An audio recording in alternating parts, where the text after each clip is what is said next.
Saya mengucapkan selamat buat Limbong. Nah, saya lihat ada di sini sama Yuni. Nah, duduknya boleh bersebelahan sekarang. Jangan berpisah lagi ya kan. Sudah resmi ya. Selamat buat Limbong dan Yuni menjadi suami istri yang mengalami hidup yang baru. Biarlah terus berjalan bersama Tuhan. Amin. Ya, mari hari ini minggu keempat, masih ada minggu kelima, minggu depan. Hari ini kita akan belajar bersama-sama tentang satu tema itu, Christ-centered parenting. Artinya apa? Artinya adalah pengasuhan, ya, pola asuh dari orang tua kepada anak yang berpusat kepada Kristus. Jadi hari-hari ini setiap kita, sekalipun saudara belum menikah, yang belum married, tapi saudara boleh mendengar firman ini untuk mempersiapkan diri supaya nanti suatu hari datang, hari di mana saudara berkeluarga, menikah, saudara boleh mempersiapkan. Ini menjadi bekal, ya, menjadi bekal buat kita semuanya. Dan bagi yang sudah menikah, tidak ada kata terlambat, ya, tidak ada kata terlambat. Mungkin selama ini saudara dalam pengasuhan, pola asuh saudara terhadap anak saudara, saudara tidak lakukan ini, ya. Saudara hanya sekedar, asal ya, pokoknya membesarkan anak saja, memelihara, memberi makan saja. Yang penting anak tumbuh sendiri, mau tumbuh lewat televisi, ya, mau tumbuh lewat YouTube, mau tumbuh lewat lingkungan, mau tumbuh lewat apapun, terserah, mereka punya hak asasi. Mungkin sudah punya pikiran itu sebelumnya. Tetapi hari ini kita sama-sama satukan pikiran kita, perasaan kita seperti yang terdapat dalam pikiran dan perasaan Kristus. Supaya apa yang menjadi kerinduan Tuhan Bapa kita buat setiap kita, saudara dan saya dan keluarga-keluarga semuanya dapat tergenapi. Amin, saudaraku. Ya, mari kita buka satu ayat dulu di atasnya, di bawah selanjutnya. Amsal 22 ayat yang ke-6. Ini menjadi satu fondasi, ya, di dalam pola asuh yang berpusat kepada Kristus, berpusat kepada Tuhan, bukan berpusat kepada dunia, bukan berpusat kepada teknologi, bukan berpusat pada entertainment, ya, tetapi berpusatnya harus kepada Kristus. Artinya segala apa yang saudara lakukan terhadap anak saudara, ya, atau calon anak saudara nanti, atau kepada anak-anak rohani saudara, ya, saudara bisa lakukan ini. Demikian firman Tuhan, Amsal 22 ayat 6. Didiklah orang muda menurut jalan yang patut baginya. Maka, nah ini akibatnya, ini dampaknya. Kalau yang poin atasnya kita lakukan, kita mendidik anak-anak kita menurut jalan yang patut baginya. Apa jalan yang patut baginya, saudaraku? Yaitu tadi jalan di mana sesuai dengan firman Tuhan, yang berpusat kepada Kristus, jalan yang berpusat, jalan yang menuju ke arah Kristus, jalan yang tujuannya adalah Kristus. Itu jalan yang patut baginya, bagi anak-anak kita. Maka ini hasilnya akan saudara tuai. Kalau saudara lakukan tadi, mendidik anak saudara, maka dikatakan saudara akan menuai. Apa yang saudara tuai? Pada masa tua saudara dan saya nanti, ya, maka anak kita itu tidak akan menyimpang dari jalan itu. Dan hasilnya di ayat yang lain akan kita temukan. Kita akan mengalami masa tua kita nanti akan mengalami kebahagiaan, akan mengalami sukacita, akan mengalami damai sejahtera, saudaraku yang dikasihi Tuhan. Kenapa? Karena anak-anak kita sudah dapat hidup mandiri di dalam jalan Tuhan. Dan kita percaya ketika anak-anak hidup di jalan Tuhan, dia akan menjadi anak yang taat kepada Tuhan dan kepada orang tua, anak yang hormat kepada Tuhan dan hormat kepada orang tuanya, anak yang tahu bagaimana membalas kebaikan Tuhan dan membalas kebaikan kepada orang tuanya. Semuanya dia akan lakukan sesuai dengan firman Tuhan, karena sejak dari kecil dia sudah dididik sesuai dengan firman Tuhan. Amin, saudaraku. Jangan menunggu didikan kepada anak-anak kita, jangan menunggu ketika dia sudah dewasa, ketika mereka sudah beranjak remaja, karena itu akan terlambat, saudaraku. Anak-anak kita sudah banyak hal yang masuk dalam kehidupannya, yang dia nggak punya pondasi kuat untuk menanggung beban-beban yang masuk itu, karena pondasi kerohaniannya, pondasi imannya nggak kuat, bahkan mungkin nggak ada pondasinya, karena orang tua nggak pernah membangun pondasi itu kepada anak-anaknya. Tetapi ketika sejak dari kecil, dalam kandungan sekalipun, saudara sudah bisa mendidik anak-anak saudara, dan saya pun mendidiknya. Livi ketika masih sejak dalam kandungan pun, saya sudah mulai arahkan dia. Saya tumpang tangan, ya, di dalam perut saya tumpang tangan, saudaraku. Saya tumpangkan tangan saya di perut istri saya. Saya ucapkan firman Tuhan. Saya ucapkan perkataan-perkataan yang membangun, perkataan-perkataan visi. Engkau adalah anak yang indah, anak yang baik, anak yang mengasihi Tuhan, anak yang takut akan Tuhan. Saya lepaskan berkat terus, doa-doa berkat terus. Saya berikan lagu-lagu rohani. Saya memperkenalkan lagu-lagu rohani melalui MP3, tempelkan, saudaraku. Ada MP3 tempelkan di perut. Suruh dengerin, saudaraku. Karena sudah ada kehidupan di dalam kandungan itu, saudaraku. Ya, sudah mulai mengenal. Ketika mendengar lagu-lagu rohani, mulai kaki-kakinya menendang perutnya. Nah, ada sesuatu yang bergerak. Ada satu sukacita di dalam perut itu. Dia bisa berinteraksi. Yang mengerti katakan amin. Jadi jangan tunggu mendidik anak setelah remaja. Sejak dari dalam kandungan, ketika saudara sudah mengetahui ada benih, ada seorang baby, ya, ada seorang bayi di dalam perut istriku, misalkan seperti itu, ya kan. Sejak itulah saudara harus mulai mendidik dia, memperkenalkan dia kepada Tuhan. Yang mengerti katakan amin. Ya, jangan disetelin lagu-lagu yang enggak, ya. Jangan diajak nonton yang enggak, saudaraku. Ya, karena ketika ibunya nonton, mungkin nonton sinetron, nonton film horor, nonton film apa, itu bisa mempengaruhi dalam janinnya, saudaraku. Apa psikologinya, perasaannya, segala sesuatunya itu bisa terasa oleh anak itu, saudaraku. Kalau orang tuanya dalam ketakutan, depresi, anaknya juga pasti akan mengalami hal yang sama. Karena sudah ada kehidupan di dalam janin itu.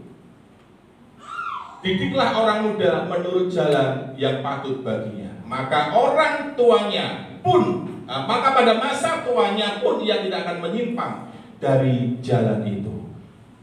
Lalu pertanyaannya bagaimana kalau misalkan saya waktu masih dulu anak, belum pernah memperkenalkan anak itu kepada jalan Tuhan. Untuk saudara sebagai orang tua bisa lakukan ini, mendidik anak di dalam jalan yang patut baginya. Maka yang pertama, orang tua harus lebih dulu dia hidup di jalannya Tuhan. Tangkap ini, saudara.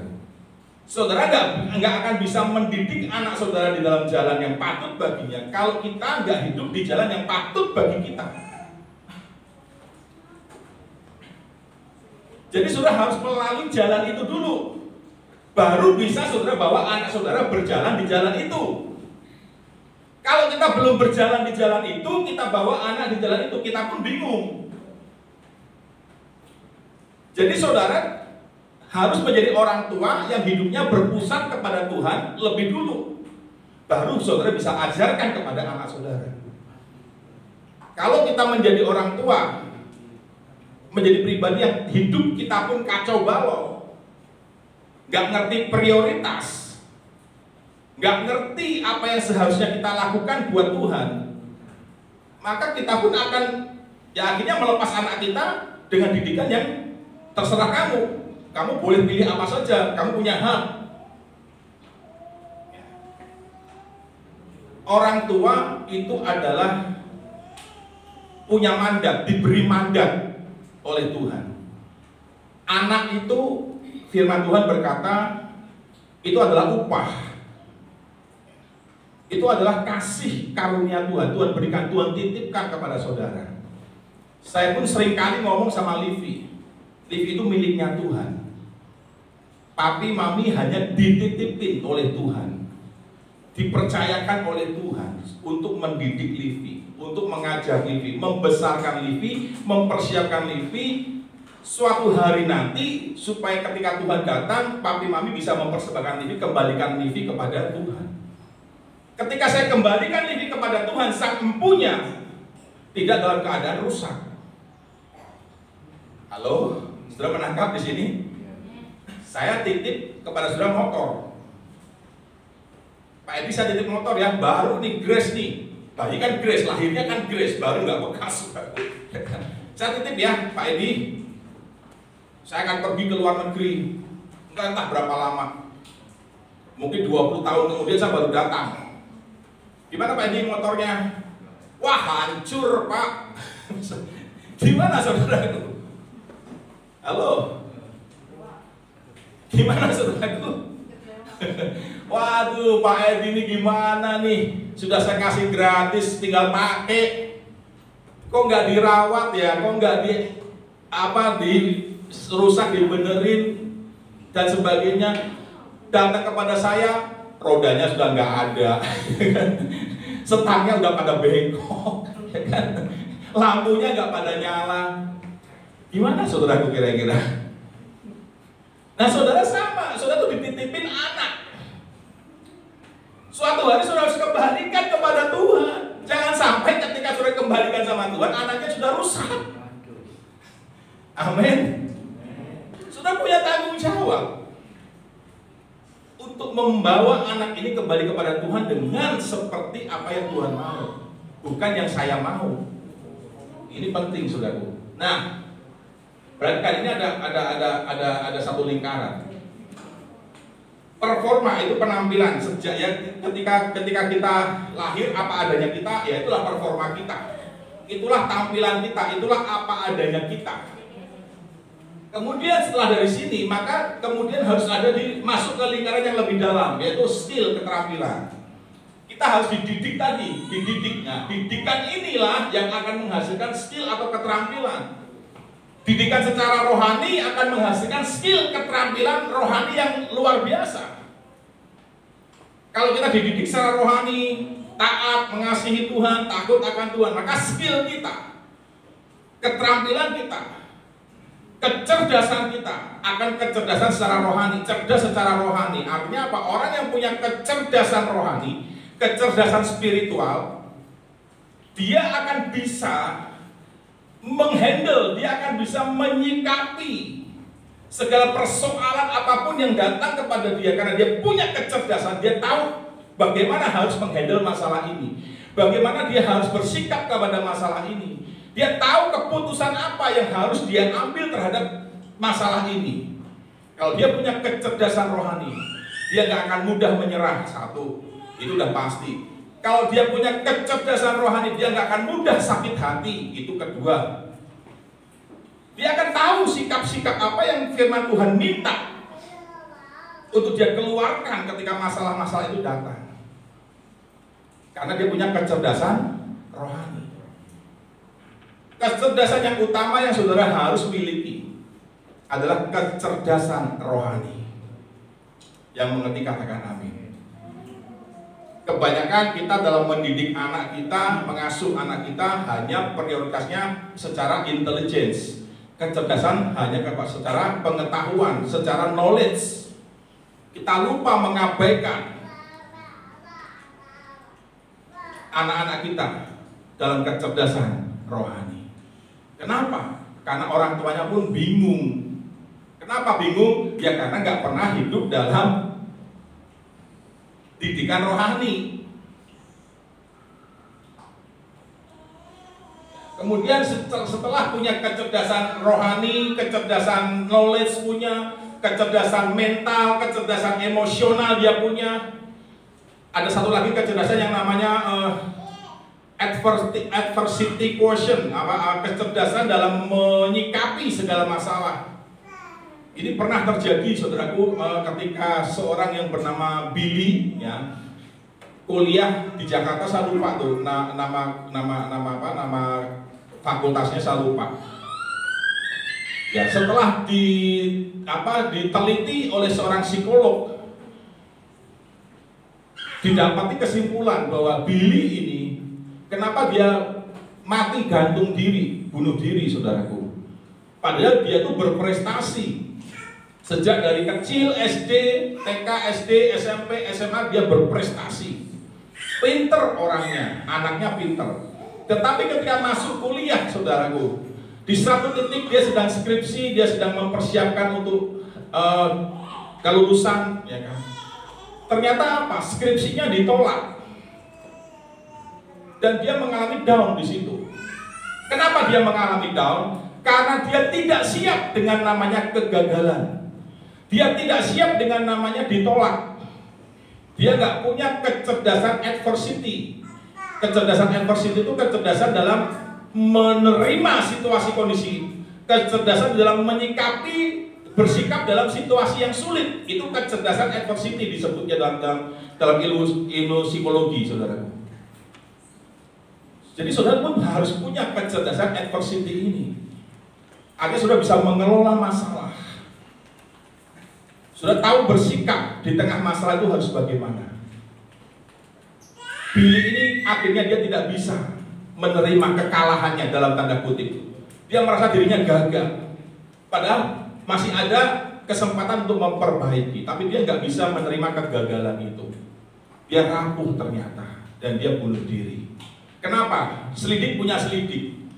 Si psikolog ini, saya lupa namanya, seorang ibu-ibu ya, pernah diwawancara di TV One, saudaraku.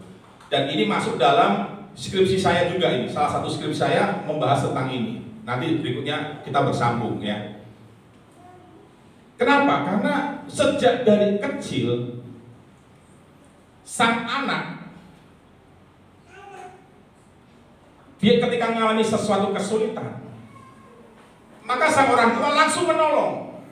Gak bisa pakai tali sepatu, merengek, langsung ditolong. Makan gak bisa, suapin. Apa gak bisa, ditolong terus. Akhirnya anaknya gak siap dengan kesulitan. Gak pernah mengalami apa itu kesulitan. Karena selalu apa-apa dibantu oleh orang tuanya. Sehingga mentalitasnya gak berkembang. Mentalitasnya, jiwanya rapuh. Dia gak pernah mengalami yang namanya kegagalan, kesulitan. Mandi gak bisa dimandiin. Pokoknya segala pun apapun kesulitan, orang tua langsung terenyuh. Aduh, kasihan anakku, dibantu. Ada kesulitan apa dikit, kasihan, dibantu. Gak pernah diajar untuk mandiri. Akhirnya bertumbuh dewasa seperti itu. Gak tahan dengan yang namanya masalah. Gak tahan dengan yang namanya beban hidup. Hikmat. Kemarin kita sudah banyak belajar tentang hikmat. Ada didikan, ada nasihat, ada teguran. Hikmat itu Tuhan sendiri, ya kan? Dari hikmat ini akan muncul karakter, saudaraku. Dari karakter ini akan muncul roh yang luar biasa, spirit of excellence. Inilah yang dimiliki oleh Daniel. Daniel ditulis di Alkitab, dia memiliki spirit of excellence, roh yang luar biasa. Sehingga di tengah kehidupan para penyembah berhala, kehidupan di tengah Babel, saudaraku, Daniel tetap menjadi pribadi yang melekat kepada Tuhan. Dia nggak ikut-ikutan cara hidup orang-orang Babel penyembah berhala. Next berikutnya. Kalau saudara punya spirit of excellence, saudara nggak akan ikut arus dunia ini. Next berikutnya. Nah, salah satu contoh yang kedua ya, tadi Daniel contohnya, dia punya spirit of excellence. Timotius ya dididik imannya sejak kecil oleh Louis. Siapakah Louis? Louis ini neneknya. Ya, Louis ini nenek dari Timotius. Timotius kecil mendapatkan didikan selain dari orang tuanya yaitu Eunike, namanya Eunike ya, ibunya, tetapi juga mendapatkan didikan dari neneknya. Didikan dari nenek, dari mama. Jadi ini Eunike, ini Louis, ini neneknya. Sang nenek mendidik Eunike seturut dengan jalan Tuhan. Maka dia bertumbuh menjadi ibu yang sangat rohani, yang takut akan Tuhan, mengasihi Tuhan. Ketika dia mendidik Timotius, Timotius pun akhirnya tumbuh kerohaniannya, mentalitasnya, jiwanya. Dia jalan Timotius di jalan Tuhan. Sehingga di masa muda Timotius, ketika Paulus menemukan Timotius ini dijadikan anak rohaninya. Dan Timotius dididik pula oleh Paulus. Dan di masa usia mudanya Timotius diutus oleh Paulus. Di usia mudanya dia menggembalakan, saudara. Dia menggembalakan jemaat di Efesus. Dia sudah ada di ladang Tuhan. Dia sudah mengenal Tuhan. Dia sudah bisa mengajar jemaat, saudaraku. Mendidik jemaat di dalam jalan Tuhan. Kenapa? Karena Timotius sudah lebih dulu hidup di jalan Tuhan. Berapa banyak saudara yang mau mempersiapkan anak-anak saudara hidup di jalan Tuhan? Ada di sini yang mau mempersiapkan anak-anak kita hidup di dalam jalan Tuhan? Semua mau? Syaratnya apa, saudaraku? Syaratnya apa? Lah, lupa. Saya ngomongnya kecepatan atau kelambatan ini? Bagaimana saudara bisa mendidik anak-anak di dalam jalan Tuhan? Halo? Apa? Saudara harus hidup dulu di jalan Tuhan.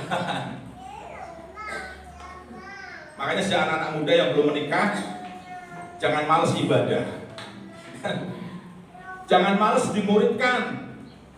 Jangan malas dalam fellowship persekutuan rohani, ibadah, komsel, pemuritan. Jangan malas, saudaraku. Saudara harus sejak dari sekarang saudara harus hidup di jalan Tuhan, supaya suatu hari Tuhan titipkan anak kepada saudara, saudara bisa bawa anak itu di dalam jalan Tuhan. Kalau sampai hari ini sudah hidup di jalan Tuhan pun nggak tahu harus bagaimana, nanti kalau punya anak gimana, saudaraku? Saudara nggak pernah berubah karakter, cara hidup nggak pernah berubah. Nanti anak saudara akan mengikuti cara hidup saudara. Saudara mabuk-mabukan, anak mabuk-mabukan. Saudara judi, anak jadi ikut judi, saudaraku. Jadi hancur, generasi demi generasi hancur. Apa saudara mau melihat generasi demi generasi hancur? Kan enggak. Kalau generasi kita hancur, kita pun ikut, terpukul, saudaraku.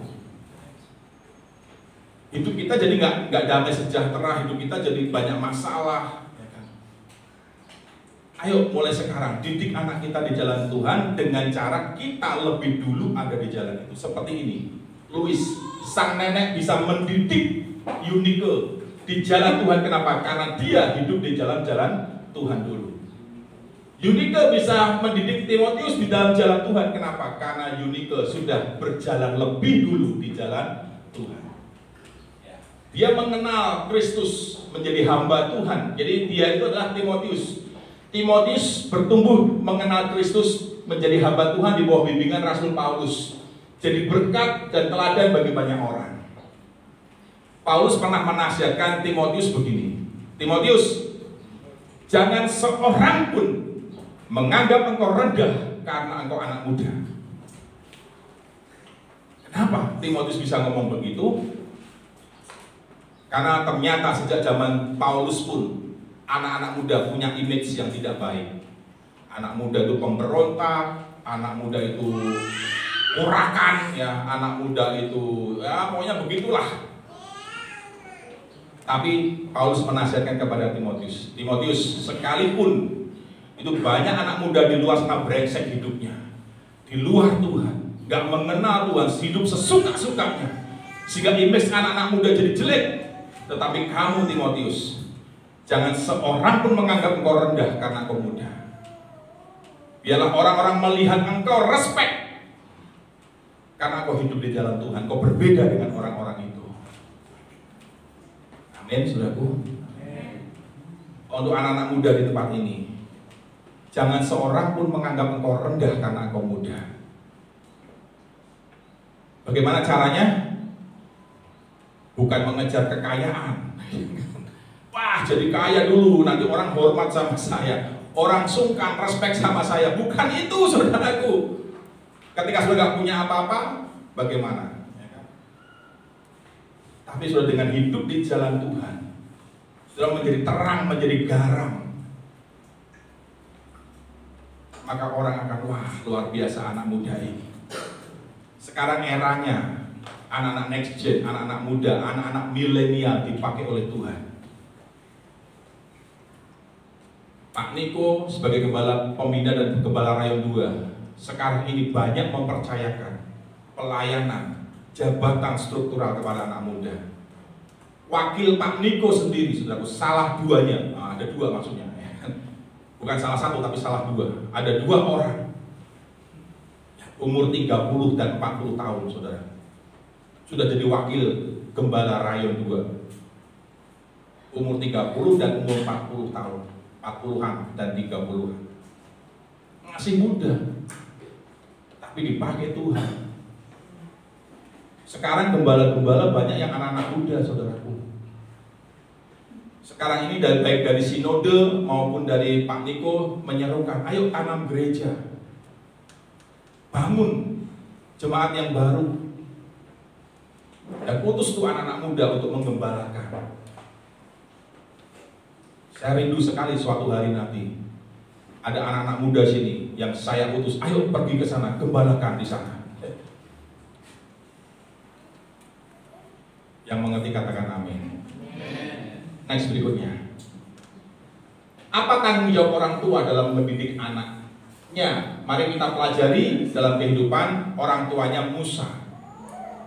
Orang tua Musa bernama Amram, ayahnya Musa itu bernama Amram, ibunya bernama Yokebed. Semua ini orang tuanya dari suku Lewi, berasal dari suku Lewi. Nanti kita belajar dari Keluaran 2 ayat 1 sampai 5 dan dibantu oleh referensi yang lain yang membahas tentang Musa. Ya, ada referensi lain, baik itu di Ibrani, baik itu di Kisah Rasul yang menceritakan kembali kehidupan tentang Musa. Nanti kita juga lihat di sana. Ya. Perhatikan Harun. Jadi Amram dan Yokebed itu punya 3 anak. Yang paling tua adalah Miriam. Adiknya adalah Harun, adiknya lagi adalah Musa. Musa ini jadi anak yang ketiga.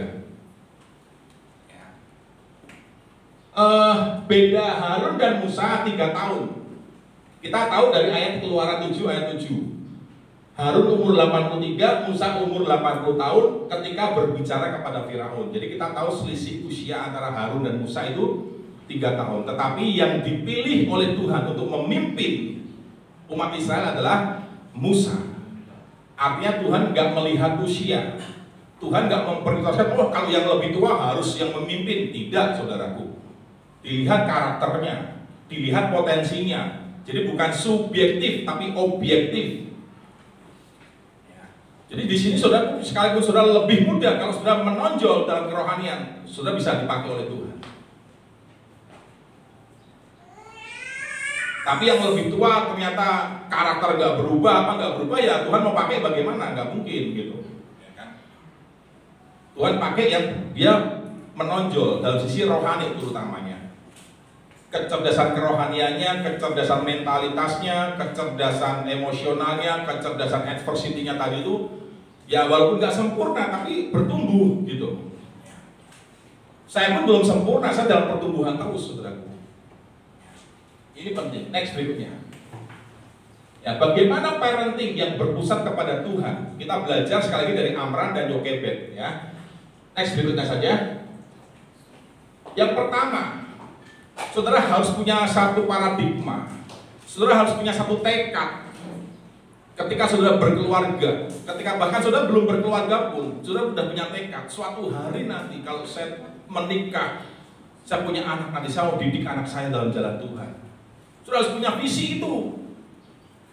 Ya, sekalipun belum menikah, punya visi. Suatu hari kalau Tuhan percayakan anak, saya bisa menikah, saya boleh punya anak, saya akan bawa anak saya kepada Tuhan. Saudara harus punya tekad seperti itu. Yang pertama, melahirkan keturunan ilahi. Maleakhi 2 ayat 15. Tapi sebelum kita lihat ayatnya, Maleakhi 2:15 kita lihat ya. Perhatikan kisah hidup tentang Musa, lahirnya Musa. Musa lahir di tengah-tengah kesulitan, di tengah-tengah ancaman pembunuhan bayi-bayi di bawah umur 2 tahun.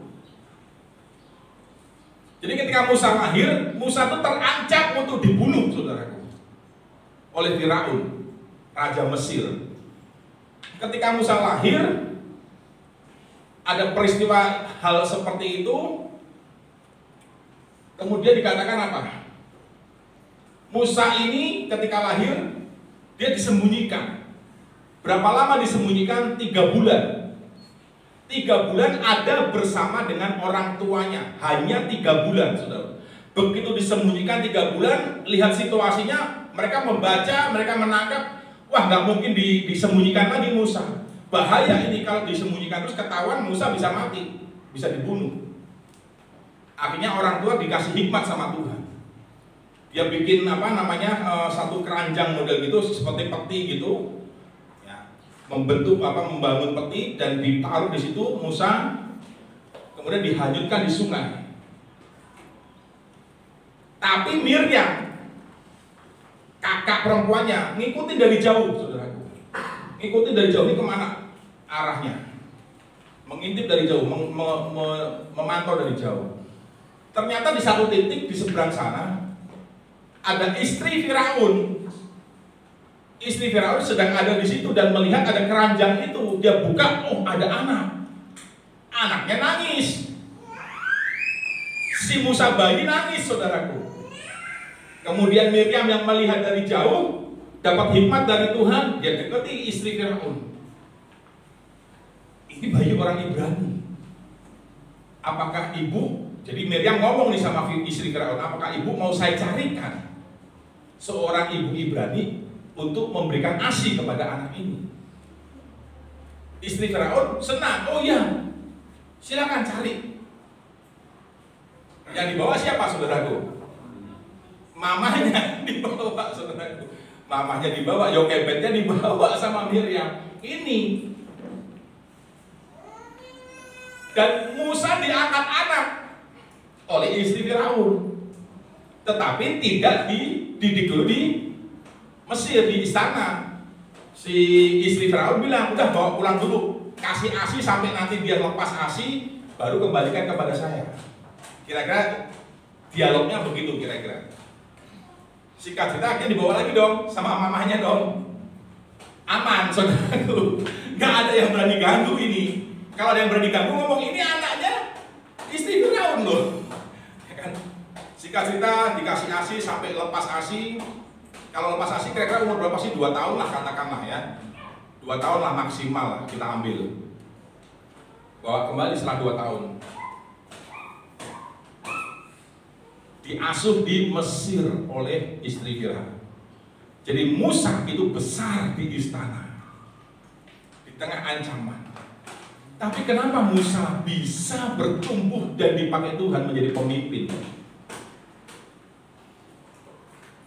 Perhatikan, anak-anak Amram dan Yokebed itu menjadi orang-orang yang luar biasa. Miriam akhirnya bertumbuh menjadi besar, menjadi seorang nabiah.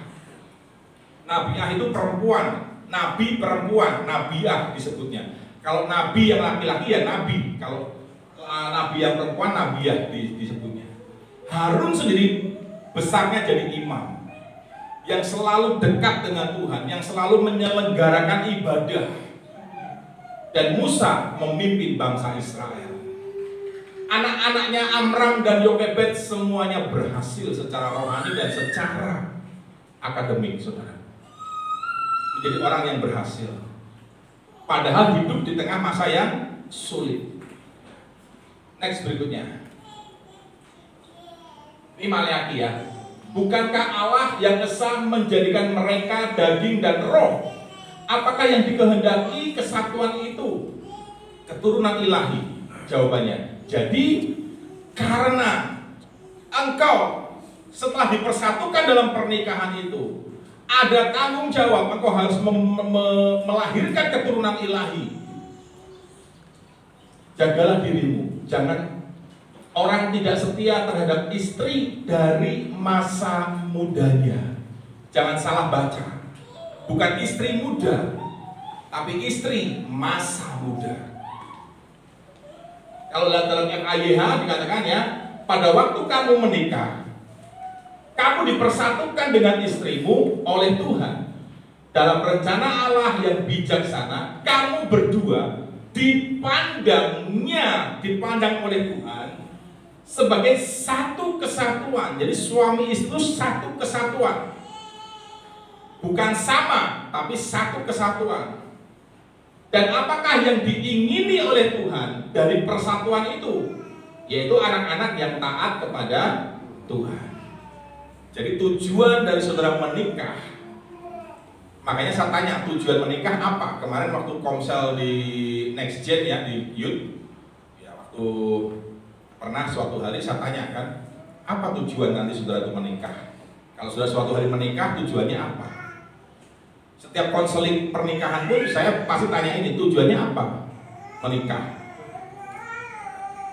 Saudara pastikan bahwa tujuan saudara menikah ini akan kuat, saudara. Menghasilkan anak-anak yang taat kepada Tuhan, yang hidup di dalam jalan Tuhan. Amin, saudaraku.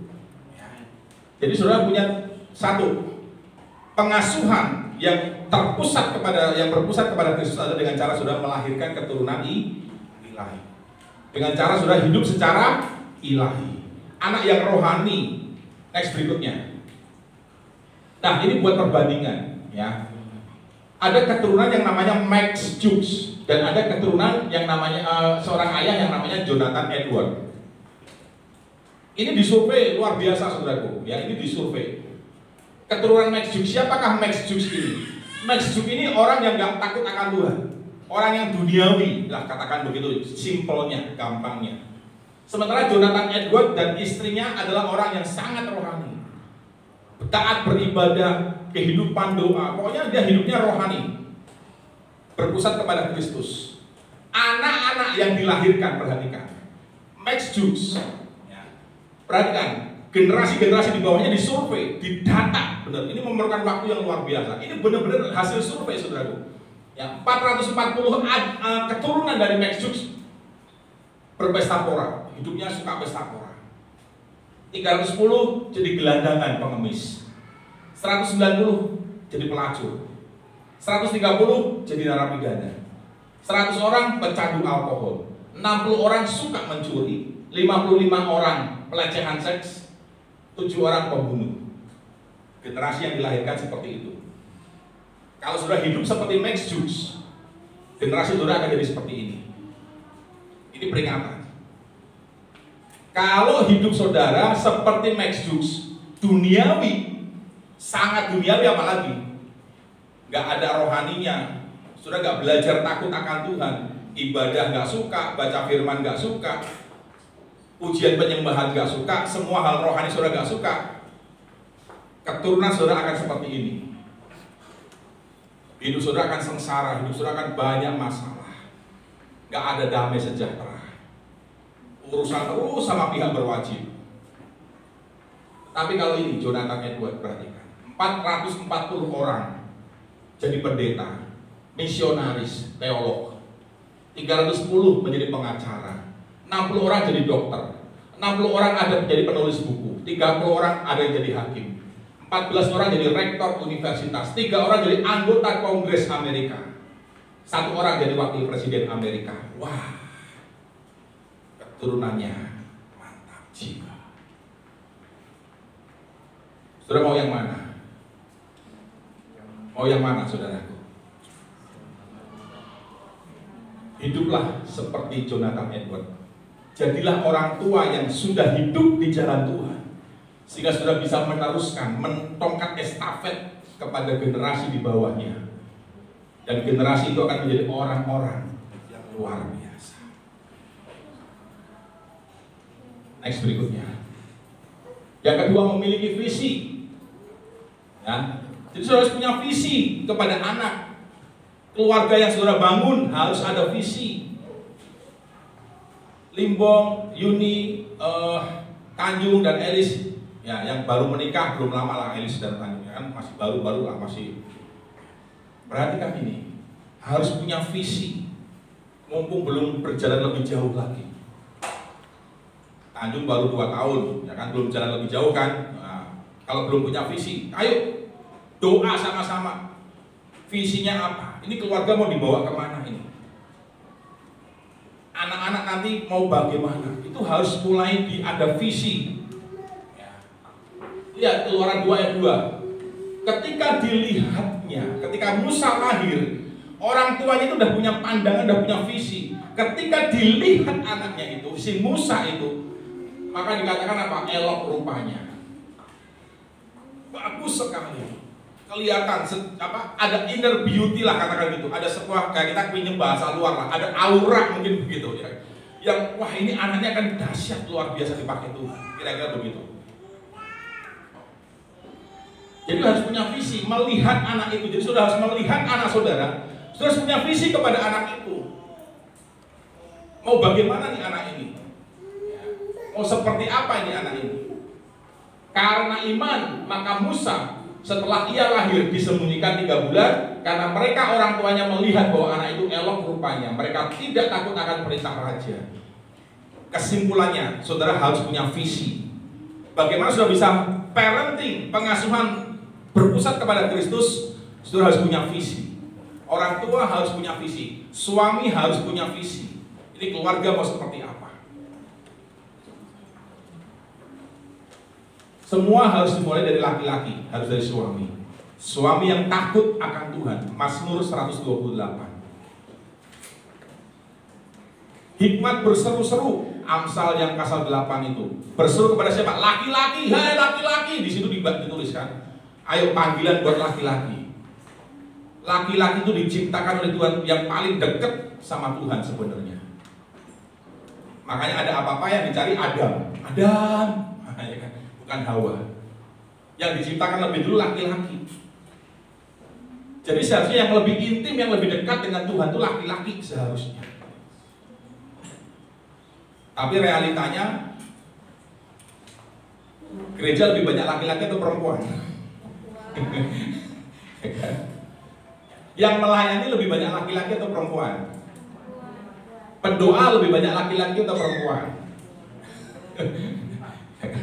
Laki-lakinya kemana? Makanya Tuhan cari kan, Adam, di mana kamu?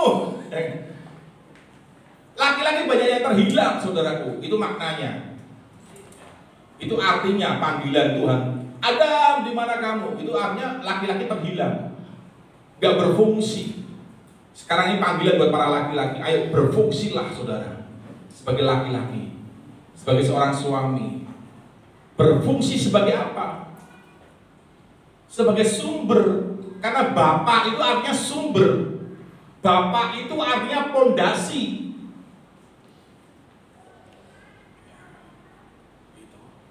Berfungsilah yang laki-laki, dekat di keluarga saudara, saudara paling dekat sama Tuhan. Itu laki-laki itu harus yang paling dekat sama Tuhan. Banyak kan laki-laki, dah mama aja doa, dah kamu aja yang berdoa. Papahnya sendiri gak berdoa, laki-lakinya sendiri gak berdoa, saudara. Padahal yang harusnya dekat tuh laki-laki. Ada apa-apa laki-laki yang lapor sama Tuhan. Yang mengerti katakan amin. Jadilah laki-laki yang takut akan Tuhan, yang hidup di jalan Tuhan, saudara. Next berikutnya, yang masih memiliki visi.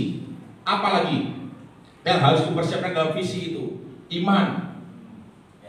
Melihat anak itu elok rupanya, punya visi. Artinya apa? Persiapkan masa depan anak kita tadi karena iman, ya kan? Jadi anak itu kita harus lihat visi kita, dia harus bertumbuh secara iman, bertumbuh secara rohani. Itu yang pertama. Next keduanya, yang kedua, klik. Musa dididik dalam segala hikmat orang Mesir. Artinya apa? Selain didikan secara rohani, iman, juga dididik secara akademik, dipersiapkan. Pendidikan akademiknya dipersiapkan. Sehingga antara rohani dan yang akademik sama-sama bertumbuh. Sehingga anak ini suatu hari nanti dia dewasa, dia gak bingung. Saya tuh sering bersaksi sama Livi. Livi jangan sampai ngalami saya papi. Papi dulu pingin les ini, pingin les ini, pingin les ini, gak bisa. Karena orang tua sederhana, gak bisa memenuhi, gak bisa memfasilitasi. Begitu papi sudah dewasa, papi bingung. Ini saya cerita nih sama anak saya nih, ngobrol nih. Papi bingung mau apa, ini gak bisa, itu gak bisa, ini gak bisa, itu gak bisa. Bingung saudaraku. Akhirnya kerja pun dia dapat ya yang jadi apa ya, di pabrik tekstil waktu itu di PTKH Teks. Kerjaannya yang nggak tahu tapi dilatih di situ. Jadi tahu, tapi ya tahunya hanya itu. Di bidang itu, di factory itu aja tahunya, di factory lainnya nggak tahu. Pengalamannya ya di situ aja. Keluar dari situ bingung, aduh. Pengalaman kerja tekstil pun dari kapas jadi benang. Lalu apa ya? Bingung saya. Keluar bingung mau apa ini. Sampai kepikiran, aduh, saya coba mau belajar jadi montir dulu, pernah pengen belajar jadi montir dulu. Cari tuh jalan, saya survei sampai ke Cicahem, terminal bus Cicahem, saya lihat ada LPK apa gitu ya. Tapi waktu itu nggak tahu gimana, nggak jadi saudara. Akhirnya ada timbul, setiap kali saya ibadah atau ikut kebaktian atau ikut apa, sampai anak kecil melayani, nangis saya. Aduh Tuhan, mereka anak kecil melayani, nari, singer, nyanyi apa, nangis saya. Aduh Tuhan, saya pingin dong Tuhan melayani apa? Saya nggak bisa apa-apa Tuhan. Musik nggak bisa, nyanyi nggak bisa, gimana Tuhan? Belajar akhirnya. Apa passionnya? Saya passionnya drum, saya pingin main drum. Ketika ada orang yang main drum, saya dari tempat duduk saya bilang, suatu hari saya ada di sana Tuhan. Saya main drum di sana nanti suatu hari. Itu dalam visi saya. Saya belajar, les saudaraku, les, amin. Ya, les akhirnya. Ya nggak sempurna, orang baru 16 kali pertemuan, 16 jam belajarnya, kembangkan sendiri. Terus. Sampai akhirnya dipanggil jadi hamba Tuhan. Tapi ngalami seperti itu, Livi jangan. Makanya sejak dari kecil dibekali, dipersiapkan untuk masa depannya. Livi maunya apa? Passionnya apa? Musik, ayo leskan musik. Sampai dulu tuh les vokal ya ke Jakarta saudaraku. Di RCTI, di Harvest Academy, les vokal di sana pertama-tama. Berangkat tuh subuh-subuh saudaraku. Yang nganter maminya naik bus sampai kadang pulang tuh sudah malam saudaraku. Pernah berangkatnya jam berapa itu, pokoknya ada acara apa nggak tahu, pulangnya malam saudaraku. Naik bus sendirian sampai kampung rambutan, lari-lari itu berbuat tuh, Livi masih kecil. Ya bayar harganya sampai kayak begitu saudaraku. Les apa lagi misalkan sudah selesai di sana, kayaknya ya udah mulai berat gitu ya, tapi nggak apa-apa, ada berdasar gitu. Disempurnakan lagi di mana? Di Bandung, di Sukawarna Music School di Bandung, di Holis. Kita antar, tungguin ya kan, sementara mereka les ya kan. Les apa lagi? Dibekali semuanya. Pokoknya di masa depan. Secara rohani kita siapkan. Melalui apa? Mesbah keluarga secara rohaninya. Jadi bertumbuh bersama-sama. Ayo bikin saat teduh, belajar, kirim ke papi. Nah, bikin saat teduh, kirim ke saya. Dilatih secara rohani dan secara akademik, saudara. Next berikutnya kita lihat. Nah ini, orang tua berfungsi seperti otak, mata, hidung, lidah, telinga. Langsung aja ya. Otak berarti merencanakan, orang tua harus merencanakan. Visi, melihat, mata, ya kan. 3, hidung, mendeteksi. 4, mulut, mengucapkan hikmat. Jangan lagi orang tua mengucapkan kamu anak nakal, kamu anak brengsek, kamu anak kurang ajar. Jangan lagi saudaraku. Kemarin saya nganter beli seragam, ya saya parkir di depan bioskop Chandra. Ya kan, karena penuh saudaraku.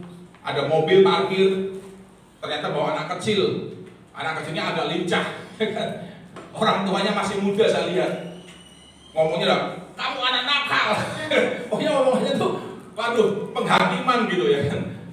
Jangan lagi saudaraku, nanti kalau anak kasih label nakal, dia jadi nakal bener saudaraku. Apa? Salah mulut kita.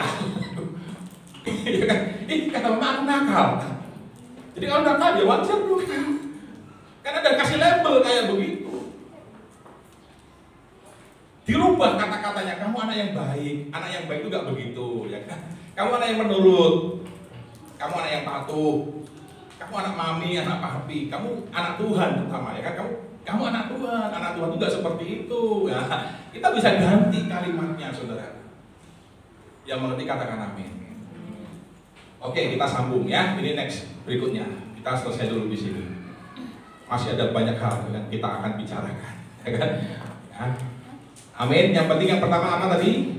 Keturunan ilahi. Yang kedua adalah punya visi. Ya, punya visi. Saudara harus punya visi. Semua siap untuk menjadi mempersiapkan keluarga-keluarga yang berpusat kepada Tuhan. Tantangan ke depan semakin sulit, pergaulan semakin gak benar. Kalau sudah gak persiapkan anak-anak generasi kita dengan iman yang kuat, kerohanian yang bertumbuh, anak-anak kita kasihan menghadapi gelombang perubahan di luar sana. Tapi kalau dia ada kuat rohani, mental kuat, iman teguh, bertumbuh, pokoknya intinya kita nggak khawatir untuk melepas anak kita bersosialisasi dengan masyarakat. Amin, saudaraku. Tuhan Yesus memberkati kita.